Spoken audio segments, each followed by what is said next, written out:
anything like they are here.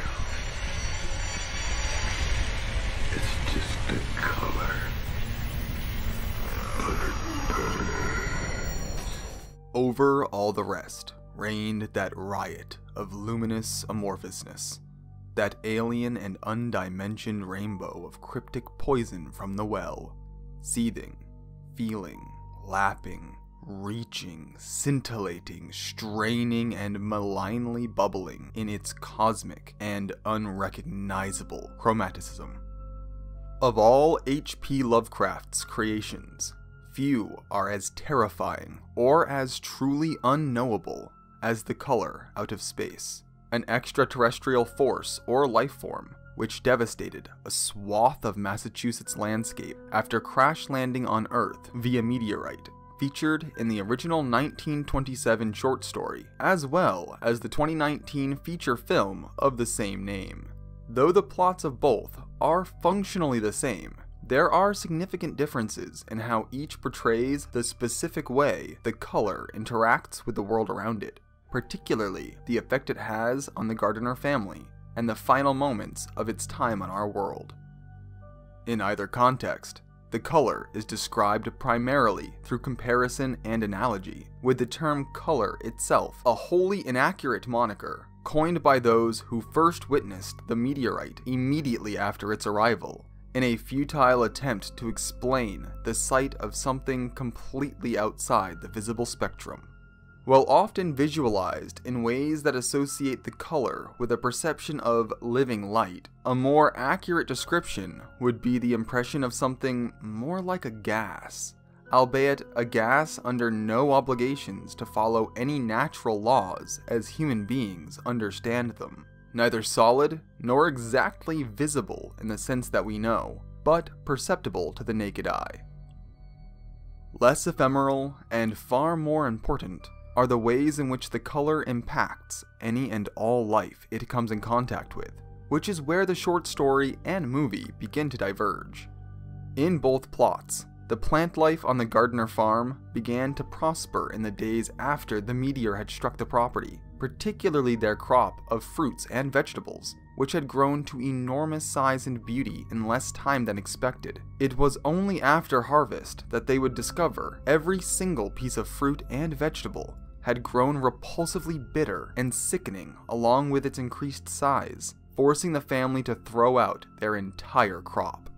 Other plants started to grow out of season, and with bizarre changes to their coloring and general configuration, with some even claiming to notice something of a glow about them in the night. Animals around the property also began to show strange mutations and alterations to their physiology in ways that defied explanation, accompanied by increasingly unusual and disquieting changes in behavior, and not just from the farm animals either. In the original short story, the Gardner family all begin to show signs of slight mental decline almost immediately alongside the changes to their farm, only to degrade at an extreme rate over the next several months. First went Mrs. Gardner, rapidly devolving to a point where she no longer spoke intelligibly and crawled around on her hands and feet like an animal, forcing her husband to lock her in an attic room for the safety of their children. Following that, the previously burgeoning flora had begun to inexplicably turn gray and brittle, with much of the insect life that hadn't already left the property falling dead. One of the Gardner children suddenly went mad after visiting the well on their property, screaming and muttering incoherently about the moving colors he had seen down there, until his father was forced to lock the boy up in a room opposite his mother, the two sometimes screaming at each other from behind the doors as though communicating in some inhuman language.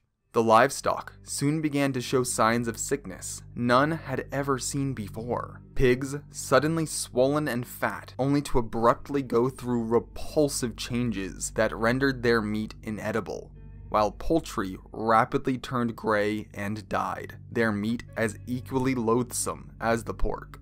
These effects spread to every living thing on the farm, even going so far as to strike down the poor, insane son who had already been confined in the attic. Soon after, another son simply vanished with a shriek while attempting to fetch water one night. By the end, every member of the Gardner family would succumb to the effects to one degree or another, every one of them being corrupted and mutated before eventually wasting away, as if sucked dry by a cancer that infects everything around it. By the time the color chose to abandon the farm and roar its way back into the cosmos, there was nothing left but bare, twisted gray trees and the brittle remains of what had once been a green and fertile land. The film, on the other hand, expands upon the methods and nature of the color while also taking things in a subtly different direction. The color also seemed to take on a much more direct hand in the events of the film, showing that it has the ability to corrupt and transform living things directly, simply by engulfing them in the energy that seems to make up its body, for lack of a better term. This process appears less predictable and much more destructive to the organisms being altered, leaving behind little more than a tortured mass of flesh, madness, and pain, slowly mutating further and further with every hour. What's more, rather than slowly decaying and crumbling to dust over the span of several weeks, as happened in the short story, the film's take on the color waited until the moment it began leaving the planet to drain everything it had infected all in one go, rather than a bit at a time. Differences between the plots and presentation aside, the results end up the same. Gardner Farm becomes a blasted, dust-strewn waste, and the color vanishes into the starry abyss of space. But the question still remains: why?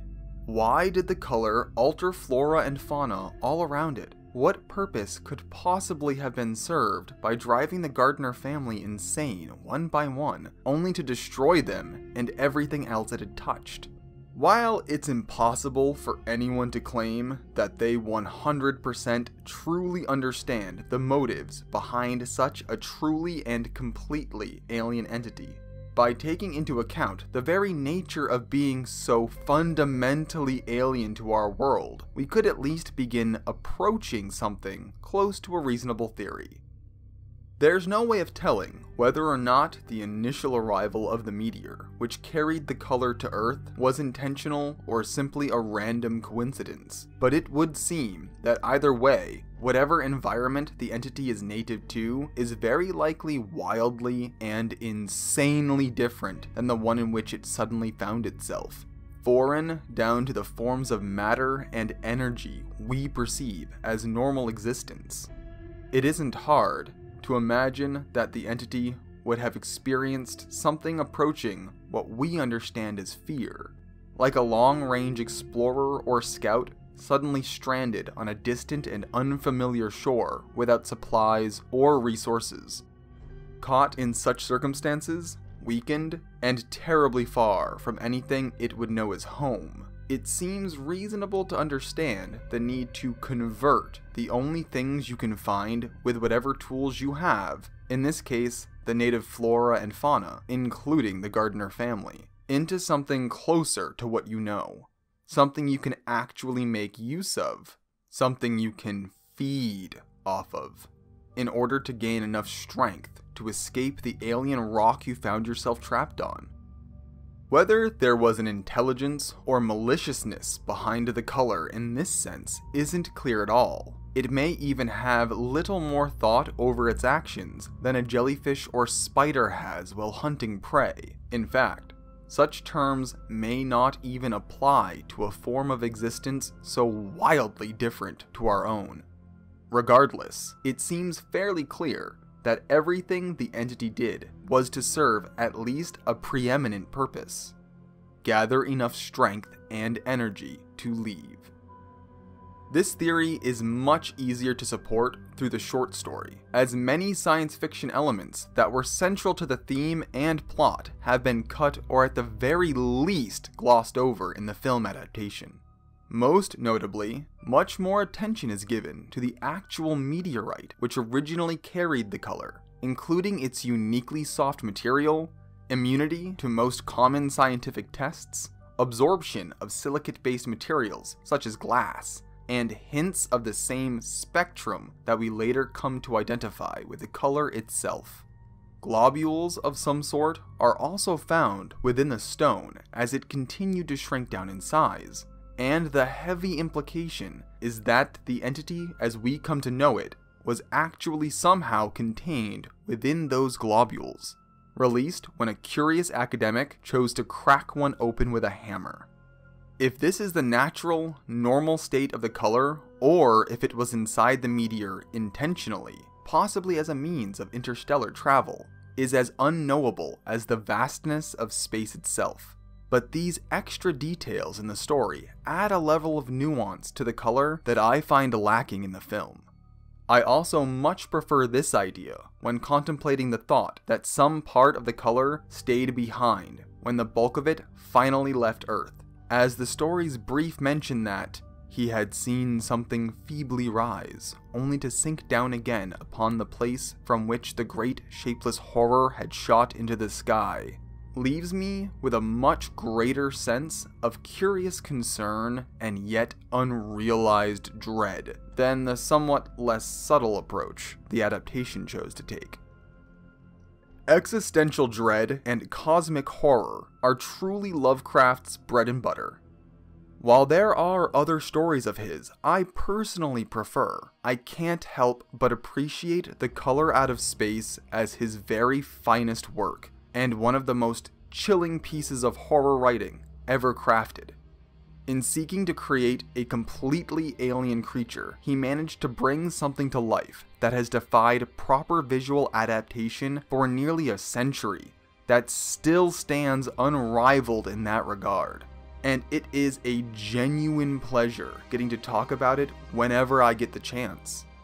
While I definitely enjoyed the newest attempt to adapt this amazing tale to film, and suggest giving it a watch when you have the opportunity, the original short story is an experience in tension and dread that should not be missed. I hope you enjoyed this little sojourn into the Lovecraft mythos, some of the most fundamentally influential works of fiction of all time, at least in this humble godling's opinion. I've wanted a good reason to dive into this topic for a while now, and I can't help but appreciate that the opportunity to do so came hand in eldritch appendage with a genuinely enjoyable movie. If you'd like to see me explore more Lovecraft creations or any other interesting lore out there, make sure to let me know in the comments, and feel free to subscribe so you'll know when new videos come out. Until next time, everyone.